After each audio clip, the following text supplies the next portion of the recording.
అన్న tear to pear మళ్ళీ open అయిందని చాలా రూమర్స్ తిరుగుతున్నాయి. బట్ అఫీషియల్గా కెనడా గవర్నమెంట్ ఏం చెప్పిందో సింపుల్గా చెప్తా. Canada immigration department immigration refugees and citizenship Canada latest immigration plan release చేసిందండి.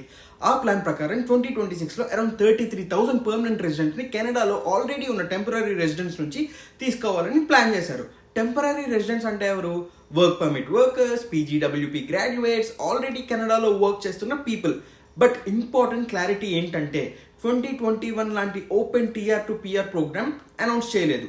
Mostly PR opportunities express entry, Canadian experience class and provincial nominee programme ద్వారా వస్తాయి. అఫీషియల్గా చెక్ చేయాలంటే canada.ca వెబ్సైట్లో సర్చ్ చేయండి ఇమిగ్రేషన్ లెవెల్స్ ప్లాన్ 2026 to 2028 అని. Application time lines government later announce చేస్తారండి. కెనడాలో ఆల్రెడీ వర్క్ ఎక్స్పీరియన్స్ ఉన్న వాళ్ళకి ఇప్పుడు పిఆర్ ఛాన్సెస్ ఇంప్రూవ్ అవుతున్నాయి. సో ఇది గుర్తుపెట్టుకోండి.